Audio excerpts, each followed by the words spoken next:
Because they have an ordinance the liquor enforcement inspection. officer. Yeah, so you could wrap it all into one person. Justify pay and all these things, and it would be very practical. And then have extra patrol in winter time. You can do properties copy.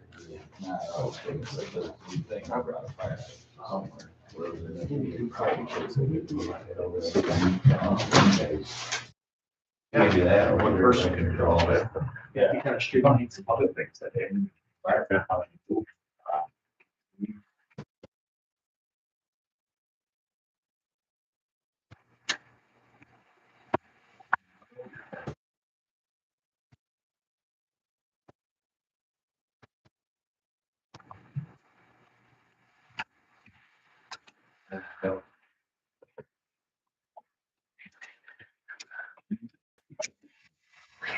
Oh, man. Nothing like making a grand performance or entrance.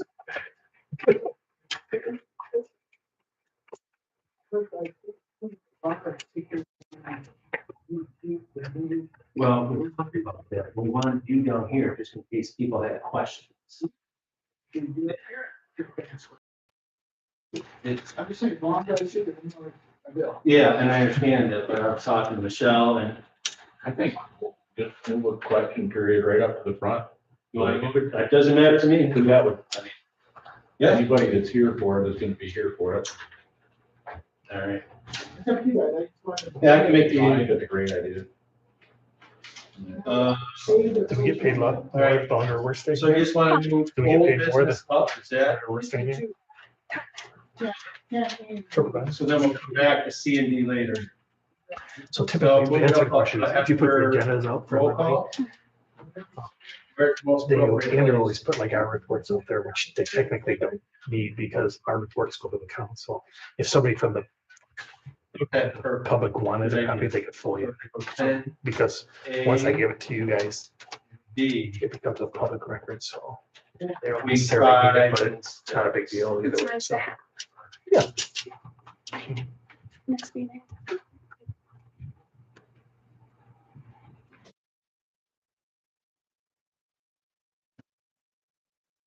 Seven o'clock, call the meeting to order. Please rise. The pledge of allegiance.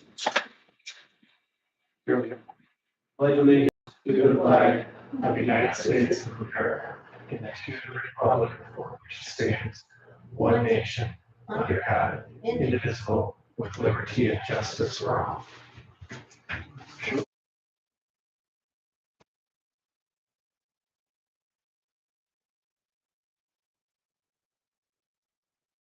Roll call, please. Hines? Here. Fox? Here. Kip Drake? Here. Tyler? Here. Do I see the other people who weren't here? Yep, you gotta announce it. Okay, Patton? Absent, Chapman? absent. Ray? We have quorum. Absent. Oh, yeah, thank you. Number 4, all right, approval agenda of October 12th. We've got some additions here. We have Brian Graham here. So in an effort to save the village money, between items 5 and 6, we're just going to conduct old business 10A and B.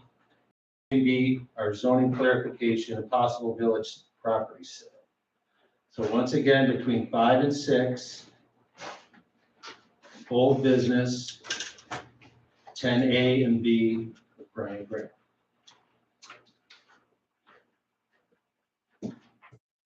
Additionally, number 7, reports. We're going to add D, parks and open spaces. They had a meeting last month. Michelle Fox is going to fill us in. So 7D, parks and open spaces. Does anybody else have anything to add?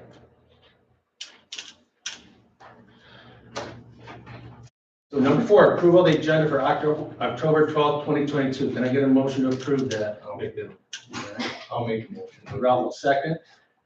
All right, thank you. Moving on. Approval of the meetings from meeting minutes from September 14th, 2022. Can I get a motion to approve those?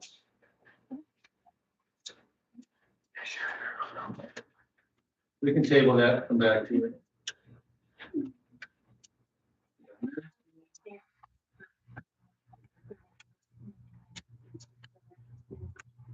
I'll second that. All in favor of tabling the approval minutes from September 14th, say aye. Aye. All right, that brings us to Brian Grant, old business. I'm gonna take a moment here to go through and get myself organized. Doing a few things.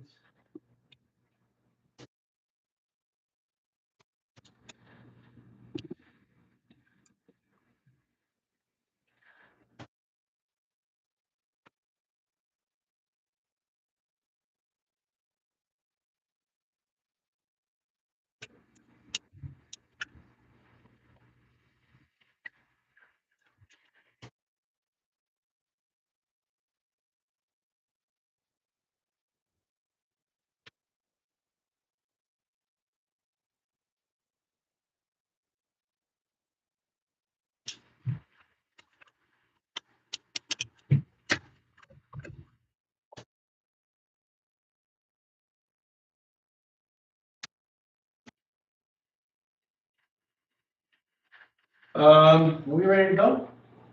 You need a second? All right, I'll take that. You need a second.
Tonight we have Village Attorney Brian Graham. He's first going to talk about zoning clarification and zoning variance. Take it away, Brian. Thank you for being here first. Thank you, guys. I guess I want to start by kind of doing a simple little primer as to what zoning is and the responsibilities of the DPA. When you look at zoning in Michigan, the legal authority for any zoning in the state of Michigan is under the Zoning Enabling Act. State statute that allows municipalities to enact zoning ordinances. And section 601, subsection B, or subsection 2 of the Zoning Enabling Act allows a village or a city council to act as the ZBA, or the Zoning Board of Appeals. And you've actually elected to do that in Article 9 of your zoning ordinance. More importantly, the section 504 of the zoning enabling act provides that the zoning ordinance, if the zoning ordinance provides for discretionary decisions, the regulations and standards upon which those decisions are made shall be specified in the zoning ordinance. A request for approval of a land use or activity shall be approved if the request is in compliance with the standards. Those are important principles, okay?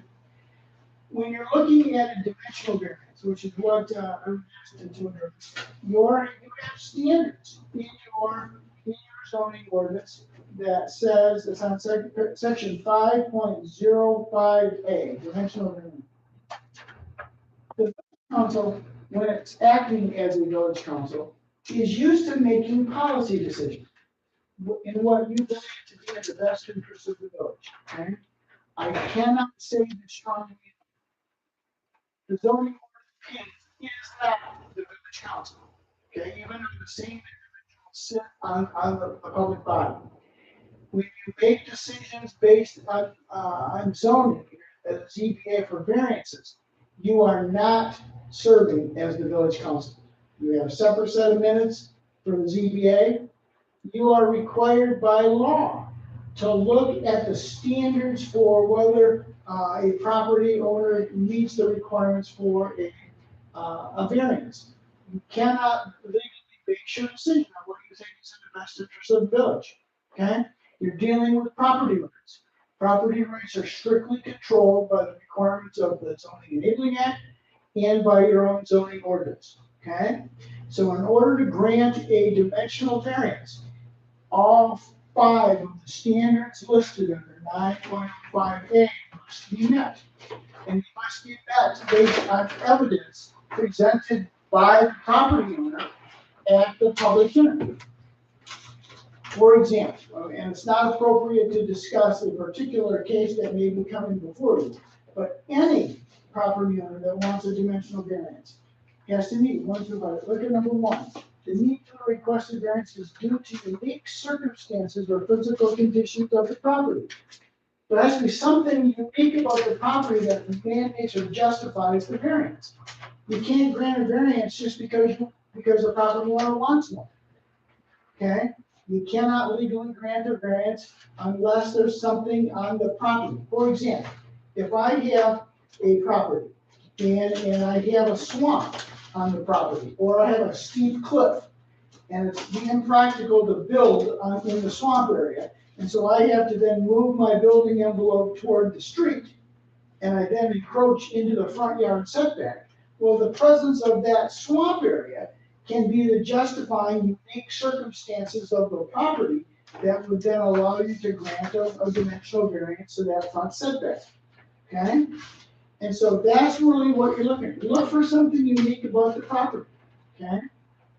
And so if a property owner wants to build a garage and they want to build it over the side yard setback, and they're doing it just because they want to, okay? There's nothing, it's a nice flat piece of ground. They'll easily relocate that in a different place in full compliance with that setback, then you'd have to deny that. Because there's nothing unique about the property that would do that. A self-created number 2 is a self-created problem. Case law is clear that if I have a property that is then divided by the property owners, and because of that division of land, okay, the property is now too small to use, and therefore you have to get a variance, okay?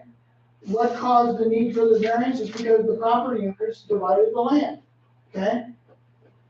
Okay, and so there's a Michigan Supreme Court case, directly on point on that. So you can't let the property owners dictate conditions that would then justify the variance. On the other hand, if I have a platted lot that's 50 feet wide, and that was created and platted in 1905, long before zoning, that lot was established a long time before the zoning regulations were identified. And so therefore, in that small situation, you might be able to grant a variance from setbacks, because the configuration of that unit was not, but the property owner people didn't change the time. After the zoning was created. See that distinction? So you have to be very diligent in applying the zoning principles. For example, if you start giving variances, well, I could call it like candy, giving variances out when you shouldn't, then there's gonna be a case down in the future where you really wanna hold the line because you really don't like something, okay? And then you start to hold the line, and you've got all this pattern of granting similar variances, without holding the line, it can be legal trouble. It's called legal protection. So even though people may be sympathetic toward a particular variance request, you've got to look at the requirements of the ordinance and apply the ordinance requirements as opposed to whether the individual or property owner in the community is doing a good thing or bad. Function what's good or bad. It's a function of what the zoning ordinance requires. Now, if you want to allow people to do with their property as they want to, obviously the step is to review your zoning ordinance. But that opens up a whole bunch of problems because one neighbor next door may be putting on a use that's totally incompatible with their neighbor. And that's one of the purposes of zoning is to make sure that the land uses are somewhat compatible, as opposed to a free fall. Called the stinky factory type situation. Okay? I mean, Can I ask you a question? Absolutely. Okay. The site in question is, but I want you to clarify because, when it was zoned residential, whereas out of 1,500 feet, 900 feet was at the time, it's owned by churches. So it's really not a residential area of that block, the whole block, it's like 1,500 feet. 900 feet is churches. So should it have been residential or should it have been zone mixed use? That's a policy choice, okay? But right now you have a particular zoning district in that area, okay? You then look at whether to rezone the property. You have to look at what is the future land use in the master plan. What does the master plan call for that area, okay? When I looked at the master plan, I thought it was pretty clear that that was not something we're rezoning. Now, you have the ability to amend your master plan, okay? If you think the master plan does not adequately address future land uses in any particular area of your village, you can amend the master plan, okay? To make it so that future land uses comply with what your vision is for future development. And then once the master plan is amended, then you can then amend the zoning ordinance consistent with the amended master plan. Municipalities get in trouble when they short circuit that process. If you then just jump to rezoning the property in violation of your master plan, courts will strike that down in a heartbeat. But the process is there if you want to proceed in the logical and legally required steps. Okay? Well, how my basis, my concerns are that the village made a mistake with their master plan because it overlooked the use of the property. The use of the property then, when zoning was put in, was church use, which is a commercial use, like it or not. It's a commercial use, being more commercial property in that block. And we zoned it residential is a mistake, you know? And again, that may or may not be true, even though you have current land use patterns, okay, commercial or whatever. But in the future, sometimes the municipality wants to change the present uses of land to a different use in the future. So if I may have something that's currently commercial, 20 years from now, we think it's a good idea that might be more appropriate as residential. Flip-flopping it makes it easier example. If I have a whole bunch of residential properties, okay, but those residential properties are along a major thoroughfare, and that major thoroughfare has water and septic, okay, that might be a good place in the future for commercial use, okay, because it's got the infrastructure present to support that commercial use. So even though present land use is residential, you're not stuck to continuing that present land use in the future. That's the purpose of the master plan. So you can then direct how you want various areas of your community to look in the future, and that's the purpose of the future land use. Okay, and how, Brian, what is just short story, what is if the village thought we wanted to change that to a mixed use or commercial area, how long would it take to make all that happen? You're probably looking at, there are certain procedures that the planning commission must follow. They have to give notices to various local municipalities. Again, without looking at the statute, you're probably looking at 3 or 4 months. But that's the legal process. No, yeah, I get it, I mean, I like it. But I get it. What I suggest is that if the village and the planning commission would want to amend the master plan, if they engage my services to help them, I could maybe expedite the process, because I could have the forms and I could do the notices and all of those things, but, you know, I have to be engaged to do that. Not sure if you guys have a planning consultant at all or not. We do. The We meet planning with them every month. planning consultant should be able to help you with that. All right, so talk to Networks Northwest.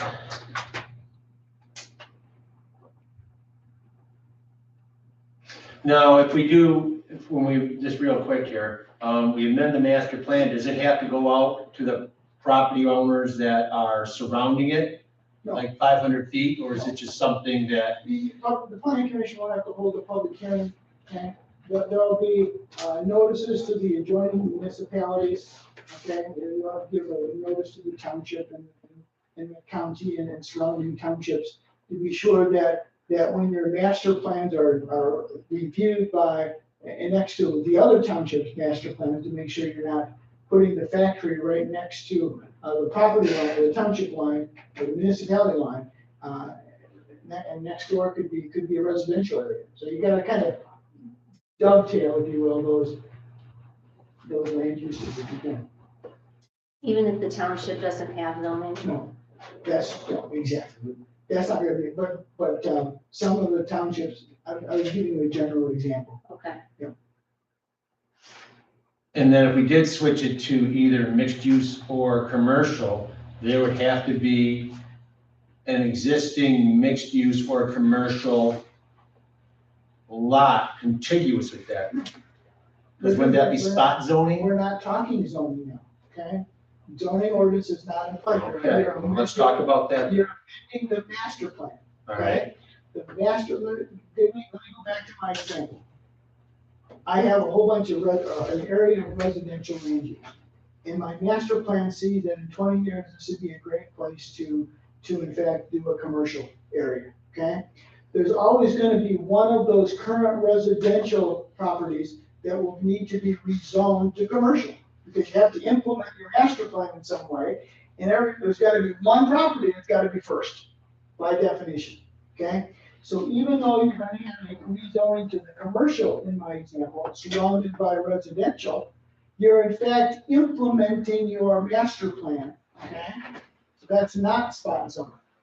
If you do an isolated area of zoning that's contrary to your master plan, then the courts will strike that down as spot zoning. It's a function of whether you're implementing your master plan or not. That's why the master plan comes first. so we could amend our master plan and go residential, mixed use or commercial, back to residential. Yeah, depending on whatever the village fathers believe to be the most appropriate use of that land in the future. Okay. And the master plan is created based on data, right, evidence? It's not just something that we can say, well, we want the whole No, town to be. You have to look at infrastructure, you have to look at what land is available. You know, there's a process that your planner will take you through. And I have no idea what thoughts went into the development of your current master plan for that particular area. I was not involved, so I don't know what they were talking about, or what they were thinking when they created the current master plan. Oh, To the choices, you can always change it. How often do master plans get updated? They have to be reviewed at least once every 5 years, okay? And it doesn't necessarily mean you have to change it, but you have to review it, and if you find it to be adequate to what you want, then you just continue. But there is a required review every 5 years. We're going through that process right now. Our meeting next week, you wanna be there? Oh, no. This is the appropriate timing to talk about that.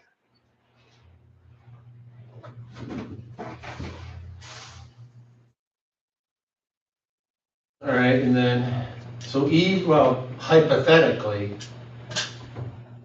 speaking, if they were switched to mixed use or commercial, they still would have to stick in or abide by the 4x5 sign rule either way. Is the commercial, is it bigger? Is commercial bigger, Scott, or is it still 4x5? Slightly bigger, Slightly bigger. So they still would have to, not what they're asking for. yeah, all right.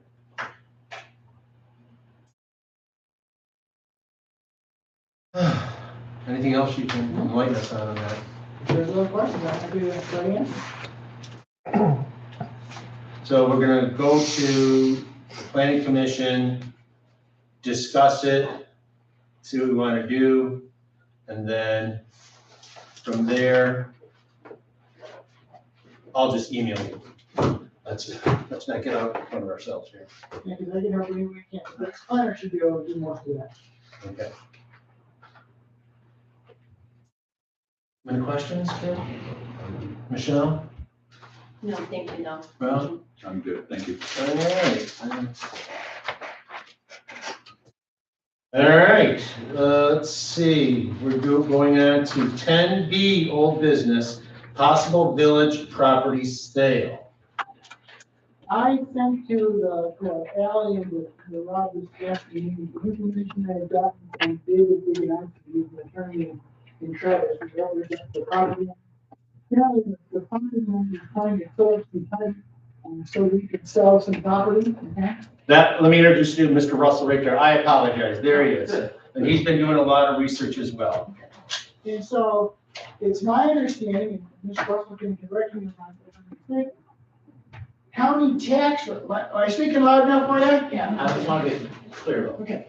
It's my understanding from what Mr. Biganowski told me is that property tax records showed that the village owned the property of 66 feet by 66 feet, some Yeah. property in there. Yeah. However, although the tax records showed that the village owned the property, no one has been able to find a deed, okay, an actually best title in the village. I'm talking with Mr. Biganowski this afternoon. It's my understanding that a title search is continuing, so that's the process has not yet been completed. And so there may be a deed found, but unlikely, okay? So let's talk about what happens in the event that we don't find a deed. What he indicated was he wanted a quitclaim deed from the village to his client, okay? That would then show at least record title in that person. Understand what a quitclaim deed is, okay? All a quitclaim deed says is whatever interest I have in a piece of property, I'm going to convey to you.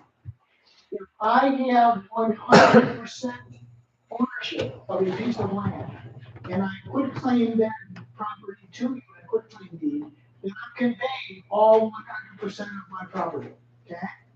My wife and I obviously own 100% of the land we live on, okay? We can convey that by a quitclaim deed. And you're gonna get everything that we own. On the other hand, I can lawfully convey to you a quitclaim deed of the Mackinac Bridge, okay? Are you gonna get anything from that quitclaim deed? No, because I have absolutely no interest in Mackinac Bridge. I have no ownership interest in that Mackinac Bridge. So all the quitclaim deed says is whatever interest I have, I'm conveying. So from the village's perspective, assuming that the village doesn't have any public use of that 66 by 66 piece of land, we can convey it, okay? By a quitclaim deed, you're not guaranteeing title, okay? So there's no liability on the village. It's up to Mr. Biganowski to be satisfied that he's getting good title when his client then conveys the property, to the new buyer, okay? That's a title company issue, all right? We don't care about that because that's a private property interest right, between those property owners. Now, once you do a quitclaim deed, Michigan law does require that any conveyance of land be done, authorized by an ordinance. And so I would have to prepare an ordinance authorizing that conveyance. My recommendation to the council is that, Mr. Biganowski be, required to prepare the quitclaim deed, okay? And give it to me for review. That, the property owners agree to reimburse the village for all expenses the village incurs, okay? For Ally doing legwork to try to find things, for my legal services, whatever that is, because that should not be the burden of the general taxpayer, because you're benefiting a particular property owner, okay? And then I would need to prepare the ordinance, and then there'll be publication costs to publish that ordinance in the local newspaper. All of those costs should be then reimbursed by the property owner. Once they reimburse those costs, you can hand them the deed. That's been executed by Rob. Okay? So, publish in the paper. All right. And then, My fees for drafting the order, once I get the deed from Mr. Biganowski, maybe relatively less than a half hour of my time to prepare the order. I got those on my computer. right. We've talked to an appraiser and a surveyor. Is that still something we should pursue? I don't see why. All right, cancel the surveyor, cancel the It's appraisal. It's up to the property owner to provide the legal description. Right now. Mr. Russell. Yeah, Because we're actually, we're the property owner. you don't know that, Oh, okay. okay? And so the tax records have a legal description. Okay. But I asked Mr. Biganowski, what legal description are we gonna use for a quitclaim deed? And he told me we just use the legal descriptions from. Again, it's his game, it's not ours. Okay. So I see no need for a survey. We're trying to satisfy what he wants to try to put up title. He's gonna have to make that professional judgment whether a quitclaim deed from the village using the legal description on the tax records is legally sufficient to vest his clients with title. Okay. That's his call, not the village's call. One of your emails, you stated the village had to get fair value of the property. See, I thought that you owned property, you owned it. I was assuming. Okay, so what at you're the time- saying is because we don't have a deed, No. we don't own the property. You can't prove Okay. ownership. So at this point, I don't have any problem doing that for $1 because you can't show, title to the property that you then have a value on. Okay? You're trying to set up a property discrepancy, assuming there's no deed. You have nothing to convey. And frankly, I ran into a similar situation in Ellsworth where the tax record showed that there was Ellsworth piece of property. They couldn't find the deed. Again, it related to a railroad corridor. And I did a whole bunch of research at that point in time and found that railroad corridor was in fact abandoned by the Interstate Commerce Commission. But that's not my call. I mean, I'm not the attorney for the property owner. And so how far Mr. Biganowski wants to go to determine ownership of that railroad corridor, that's up to him. Okay. Let me help you for a second. You're talking about my piece of property, railroad corridor? I thought it was 66 by 66, we were part of the railroad. Negative. Okay. No, it's this piece of property from like in the 1800s, they just took 66 feet out of it, Okay. square, no railroad property involved. Very good. That's all. Questions? Kip, questions? So the consensus of the council, I'll talk to Mr. Biganowski tomorrow. Tell him to prepare the quitclaim deed with whatever legal description he wants. Forward it to me, and once I have the legal description from the deed, I can prepare the ordinance. And that can be ready to go for your next meeting. And then at the next meeting, we'll put it on as an action item, so we'll vote on it as a council. Correct. So in November's meeting, we'll have an action item. It'll state quick claim deed of property, parcel ID number, yada, yada, yada. What's your date?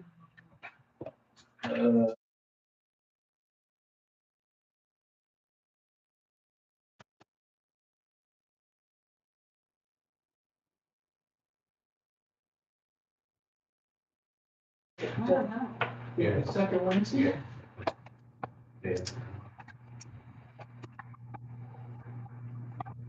Yeah, be the ninth. Wednesday's the second. And then the ninth. They start their term in December. So we would still have the same council members that are here now. Got one more November meeting, correct? Don't quote me, but I'm thinking, and this may be township. I think village council, don't they start on November the 20th? The new council. Yeah. Yep, you're still on, Ralph, sorry. Postpone the meeting. We have, no, we have, you can't. But I think that's too bad. It's gonna have the bird flu, Yeah, that day. all right, Any other questions for me? I'll talk to Dave. Okay? all right. Thank you. Thank you so much again for your time. I really appreciate the clarification. All right, Mr. Russell, we'll be in contact. Okay, All right, thank you both. take care. Thank you.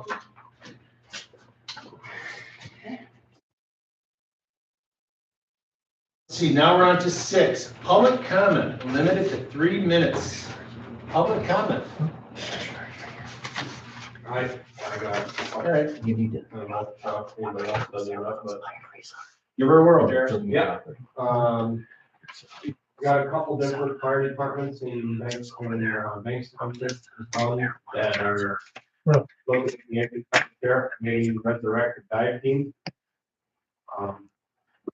We got a trailer at the county, it's just gonna be sitting there for a while, so we need a certain number of members to make it happen, and, doing a little bit of looking into that.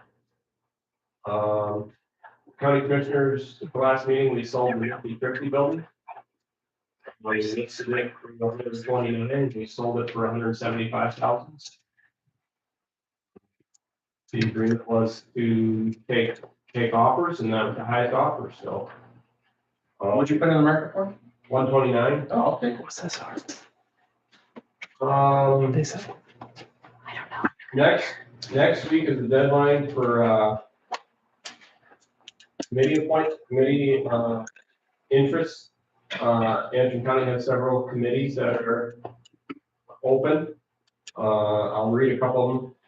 The Area Agency on Aging, the Commission on Aging, the 911 Board, the Economic Development Corporation, the Northern Lakes Economic Alliance, Planning Commission, the Veterans Affairs Committee, and the Road Committee. And anybody who's interested can find those on our county website and submit a notice of interest, right on a hard copy they can email to the county administrator. So always looking for people to fill our committees. So, I think that's all I got. Okay. Thank you. Public comment. All right, I'm gonna close public comment. Police report, Scott. Thank you. Hopefully everybody got a chance to look at the report. Up a little bit from last month. I'll just kind of quickly hit the highlights and if you have any questions. Public safety class is going well. We assisted at the Panhandle Antrim, which was a total success. And just a little routine maintenance on one of the patrol cars, so.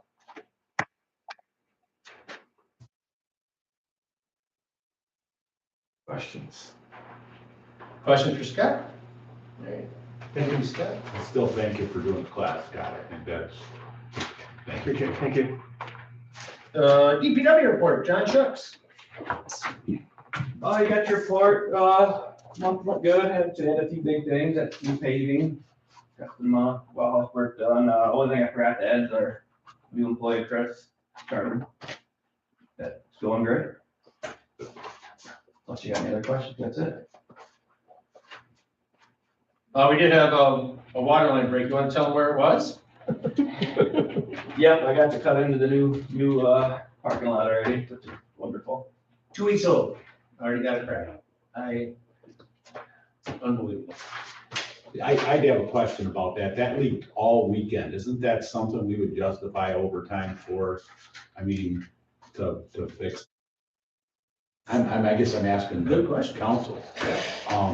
It just looks, it's running right down to Martin's building, running around his building. And they're, I'm going, maybe that's something they should have worked on Saturday. I ask him, not tell him, and I'm asking the board too.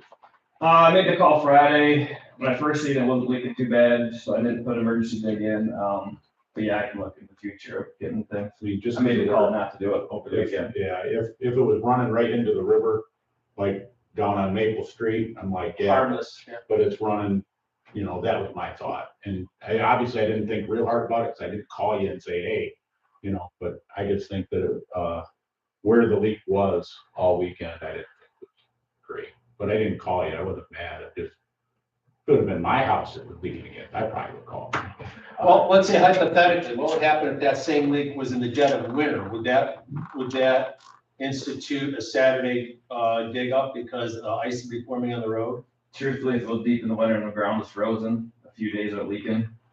You get the thaw the top out. What does that mean? To the water would thaw out, so we wouldn't have to break so much. Say we Frost. got frost, Yeah. that's gonna help. Oh, so you let it run, so that way you have more accessibility. Yeah. Okay. Maybe because it was, but since it was a service line, I made the call not to. If it was a main, it would have been there. But missed dig, I forget is it 24 hours? That you, Emergency is 3 hours. is it?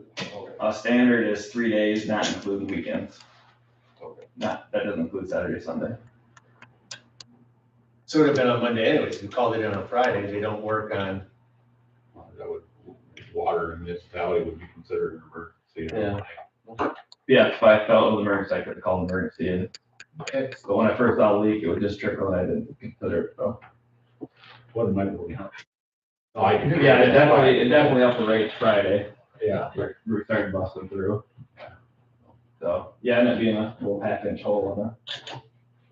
I'm assuming when they repacked the driveway, that's real rocky in there. Oh, yeah. I'm assuming it just, Rubbed it a little bit. And it's also really old. It's old wire line, isn't it, or is it? yeah, so that's an older 2-inch galvanized. So it kind of speaks to the fact that we need to upgrade our water. In Gordy's Fraser water upgrade proposal, that North Street is on there. Yeah. Yes. Condos up to there, so yes. Yeah. That is in the upgrade thinking. Thank you. Yep. That was last week? What's that? Was that last week? The fix happened yesterday. Did it occur last week sometime? Yeah, Friday. Friday we saw it. Okay.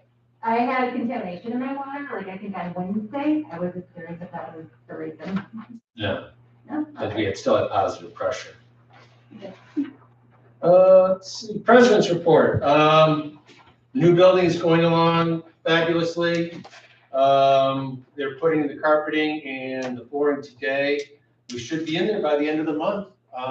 John and I are hoping Thursday we can get all the records out of the basement into the new building and start packing things up and go from there.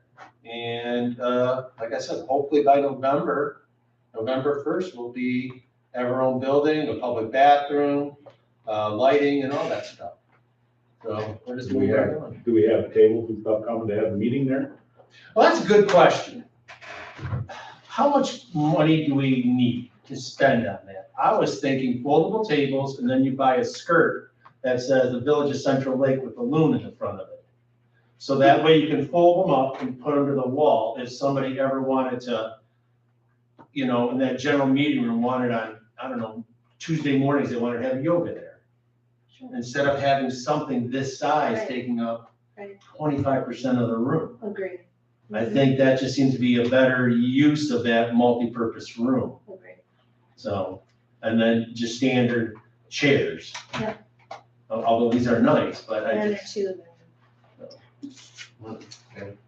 they make the skirts that you can customize the skirts and we get, did 3 6-foot tables, this would be 6 foot, and then 6 foot on either side, you just have the same wing that we have here.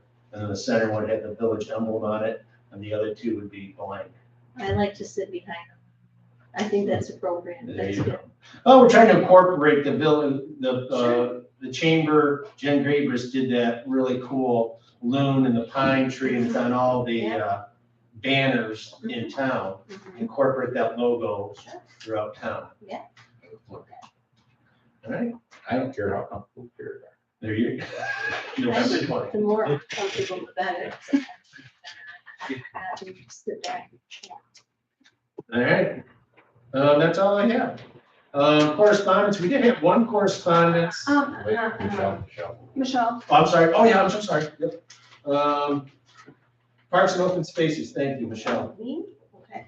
So we had a meeting on September 28th, and the SNAs were in attendance, who are the managers of the campground, and proposed co-managers for next year. Michelle and Bryce Hewitt were there as well. And it was a good work session where we discussed and looked at possible more specific language for the job description of both the manager and the co-manager, as far as making sure the co-managers are actually there to help. And so working on those job descriptions was one thing. The other is the committee recommends that the village keep the pavilion bathrooms open both at Thurston Park Day Park and at the new pavilion from the May 1st to October 1st, the same as the camping season at Thurston Park. There are, especially with events like Paddle Antrim, it's important to have restrooms available to use. And let's see, we are recommending that the artesian well be tested down at Thurston Park. And let's see. Should that be, how often should that be tested?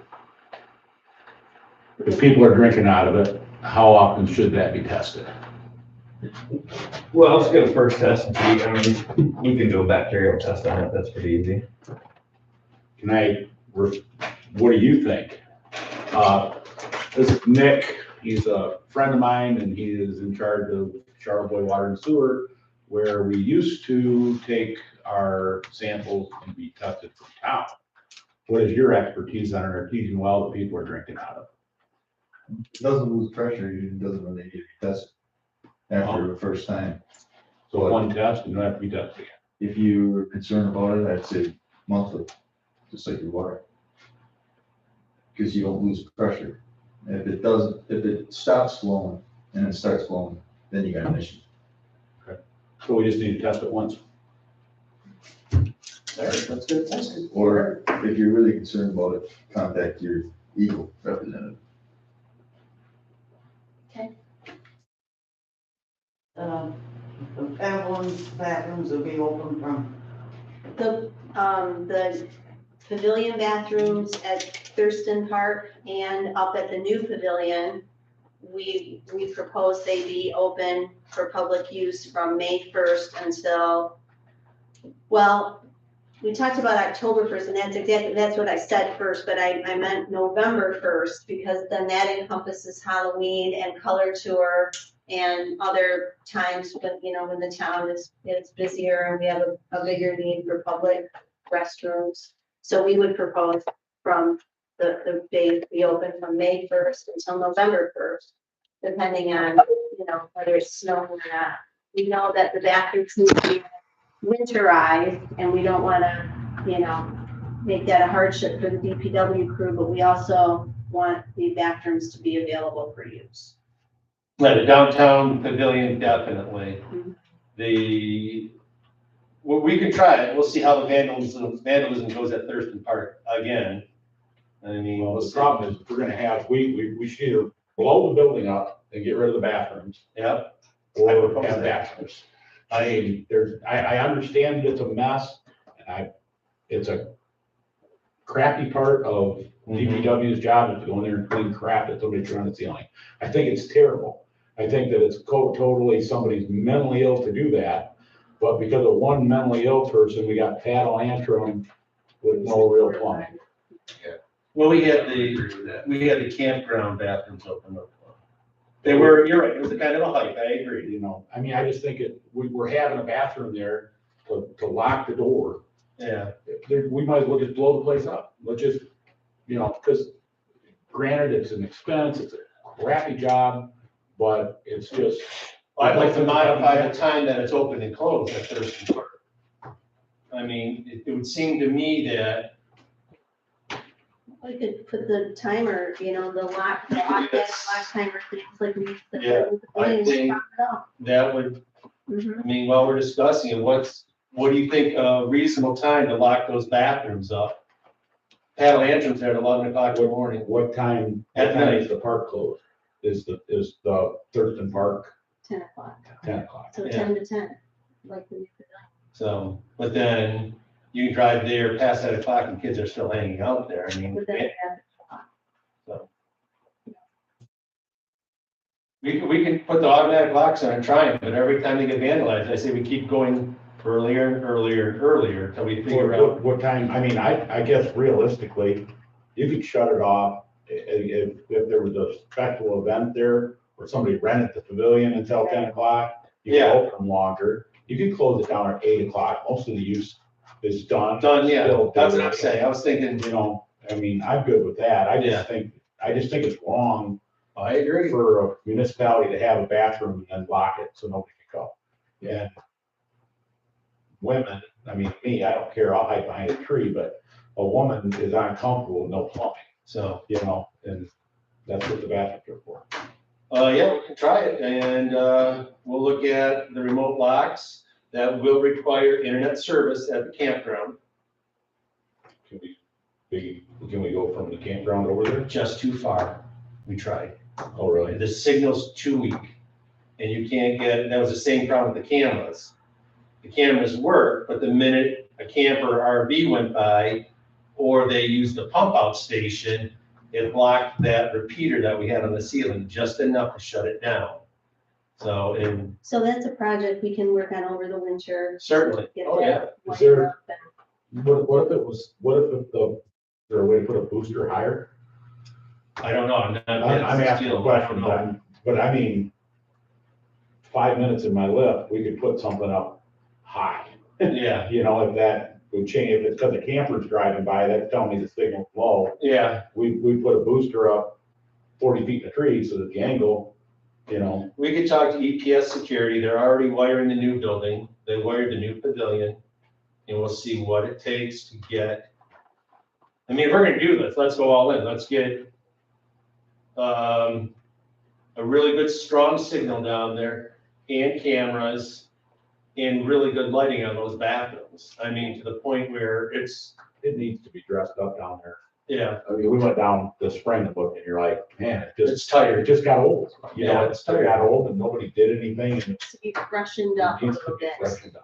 Yeah. Yes, so, and it's rented quite often, and so I'm sure, you know, it'll be a good investment. Mhm. And people will appreciate any upgrades that we can do down there.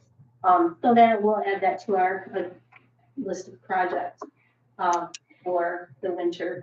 And we also, we gave the DPW, Brian, had talked to the DPW about some different, little maintenance things, that we want to take care of for the next camping season. So that's it. We're already getting ready to book into 2024. Wow. back to the bathroom thing, how often do people, since we're all here, how often do people use that kitchen area? About one out of every three rentals, they use the kitchen. Is area. it- They want it it's the power, electricity, they need that for crock pots and stuff like that. The refrigerator thing in there they use, Okay. they use the sink, yeah. Right. Well, because what I was thinking is abandon those old bathrooms and put single stall bathrooms facing out either one way or the other, so that way they're single stall, or maybe we convert both of them to single stall unisex, Well, let's look at it and you know, and go prison style. Well, I don't know what else to call it. I mean, you're talking stainless steel and so, indestructible. yeah. Well, All right, we'll look into it. that's Thank all you, I have, Cheryl. thanks. Correspondence, we had one correspondence concerning water and sewer rates. Ally did, some work on that. So, Ally, take it away as to how water and sewer rates are calculated. Yeah.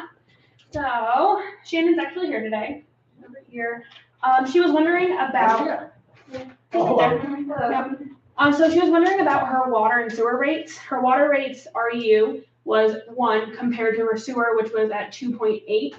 And that was due to the house previously being an adult foster care home. And due to it now only being a single use residence, we are gonna move her REU back to 1. So her multiplier is high. Yeah. We never determined why the 2018, there was some balance.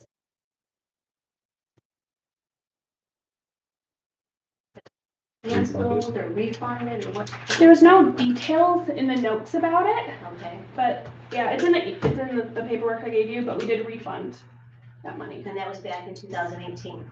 Yeah, Okay. there's no comments, no notes on her profile.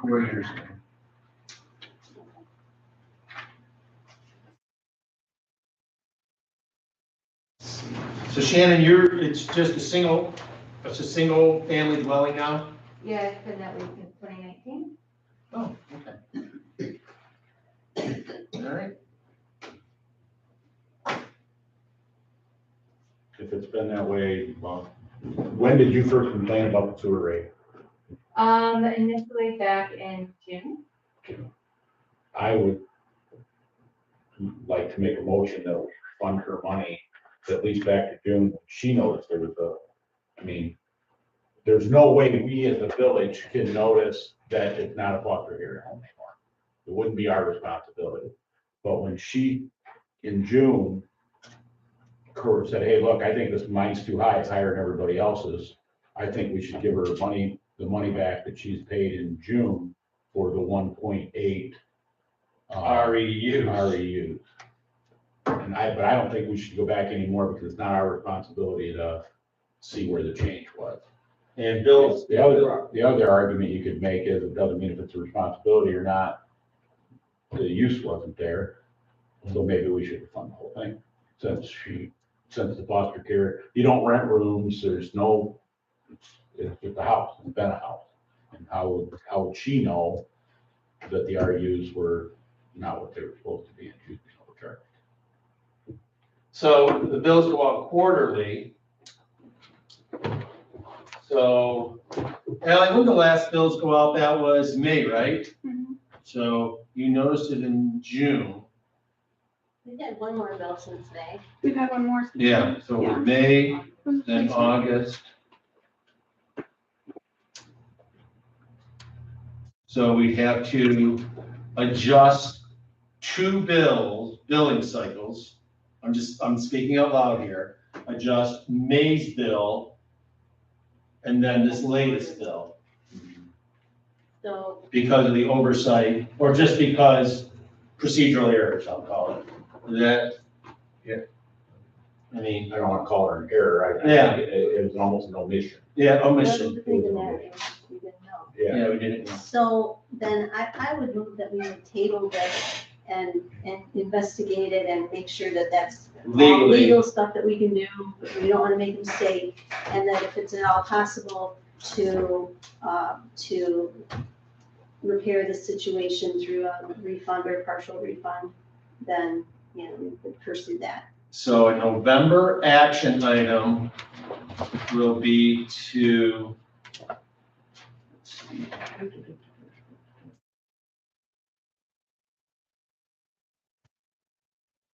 Shannon, I don't have your last name on here. I apologize. It's not in your email.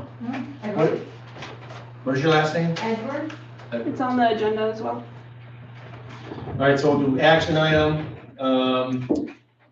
Wait, so you're in Dawn Shannon's house, but your name's No, Shannon? she's actually my aunt. Oh, okay.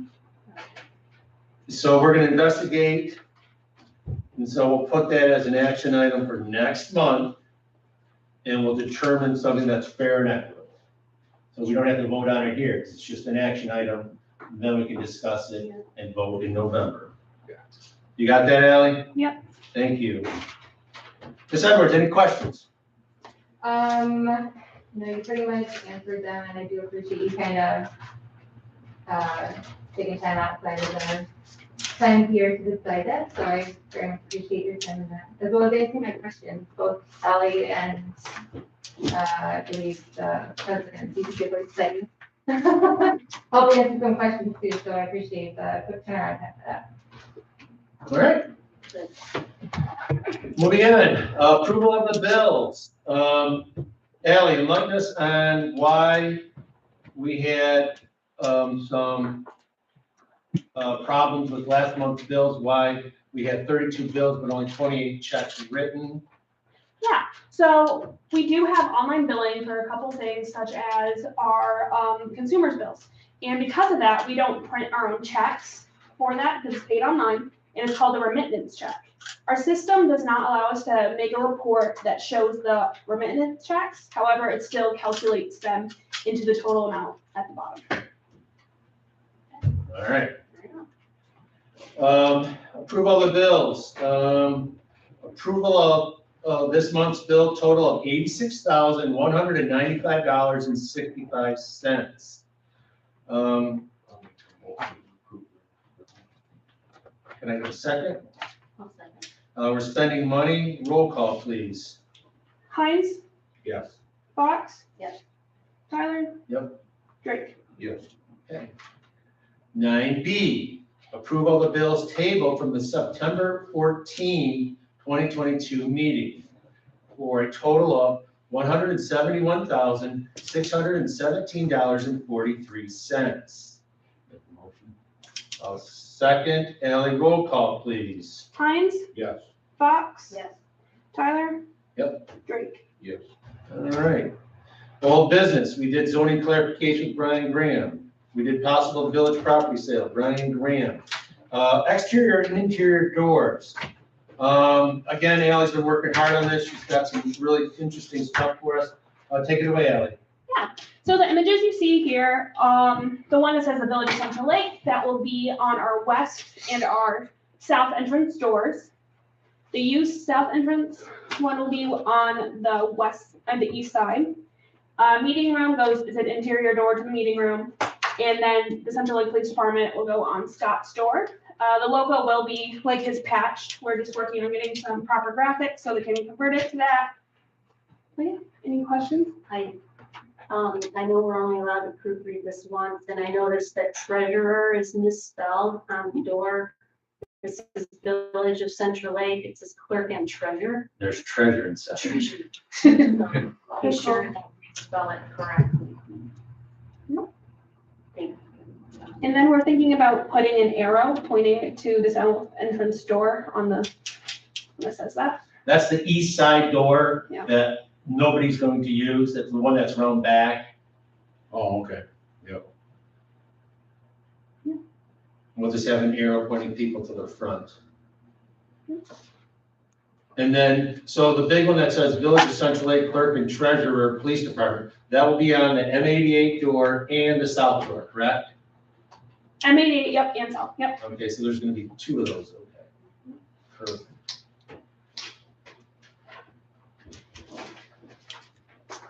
Are we ready to move on to the sign design? Let's go over what's the cost of the decals. If you go to the next paper after this one, it'll show the invoice for that. So the cost of the decals would be $221.66. It's item 3 on the invoice.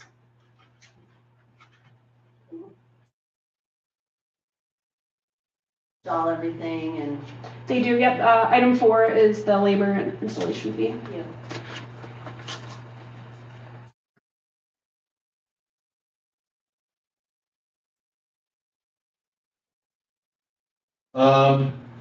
The exterior sign that will be two-sided on M88. Ally and I were, well, I'll let Ally take it back. So we're working on this.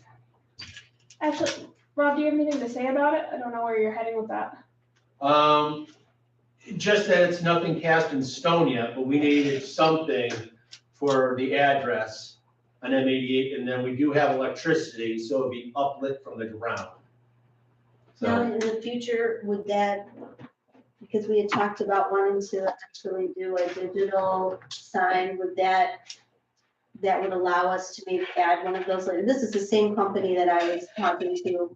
And it's a really highly regarded company. But that would, since it would be electric running out there to uplight, that we would eventually be able to, if I get a grant or something like that, we could add a digital sign to announce village events and things like that. Let me confirm that with our rep. I'm not sure. They do have digital signs available. However, it's about $10,000 more than what this sign would Which is cost. why we want to write a grant. Yes. Okay. Yep, I'll ask Jody. Pelican, they add that on the bottom. oh, they did, didn't they? Yeah. Added box on the bottom.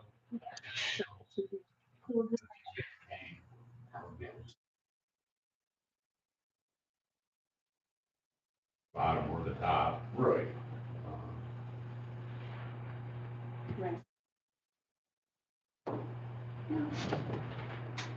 All right, that's where, what's the cost on that one, Ally? That would be, for the sign itself, it's $2,214.35. And then the post to hold the sign up, including caps, would be $450. To install? For the post that holds the sign up. Oh, then we do the install. And then the installation is line 4, which is $500, and that includes the vinyl cuts as well being installed. Oh, so 500 to do both the, everything, the whole deal? Yep. Oh, okay. All right.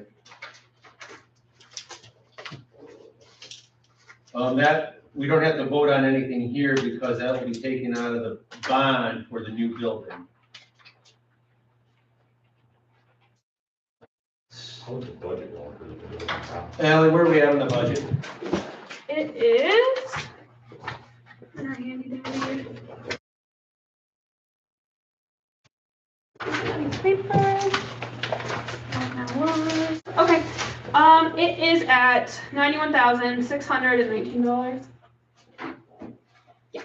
We're tying things up. We're tying things up. Thank you. Thank you.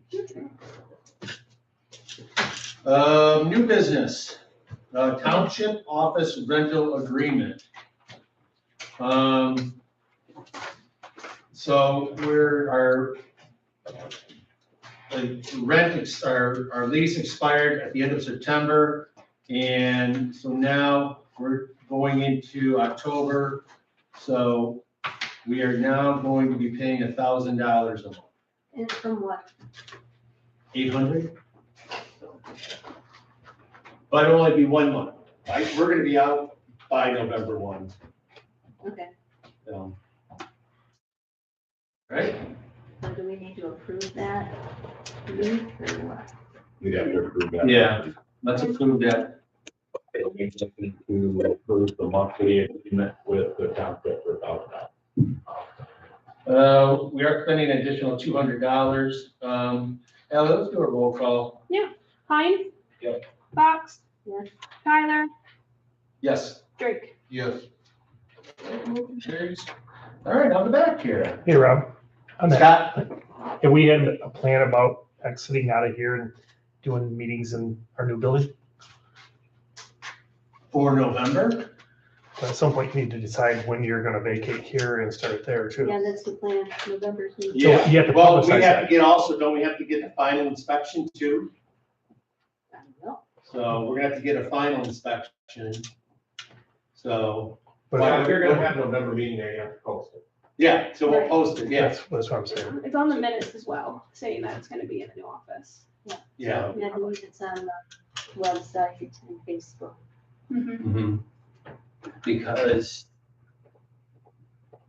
Yeah. we'll Because have to see typically when- you do that in March, you set the Set the schedule agenda for the whole for year. the whole year, we do that Obviously, in it changes December. a little bit, but, no, but I'm just saying, if we're not gonna be here after November 1st, then somebody has to make sure that we give enough notice to, It went on the back of all the water bills, with our last little newsletter thing. It's on Facebook, it's on the webpage, I believe. We'll post it, of course. We can also put flyers all over Mhm. town. And again, this is hopefully by November, hopefully, Let's be optimistic. okay, It's gonna be. all right. All right, well, So Al, you gotta be on the ball and make sure you change where the meeting location is. Is that, That was a member of the council. oh, it sounded like a dad. No, it wasn't. action item, replace Andrew Smith as endorser at Alden State Bank, Ally Hines. So that way, I can sign a check, Ally can be the co-signer, or Brian Patton can be a co-signer. That way she doesn't have to run around town chasing people down for signatures. We're just replacing one with the other. All right, all in favor of replacing Andrew Smith as endorser of the Alden State Bank with Ally Hines? All in favor, say aye. Aye. All right, motion carries. Public comment. All right, I'd like to make a motion to adjourn. All in favor? All right, thank you all for showing up tonight.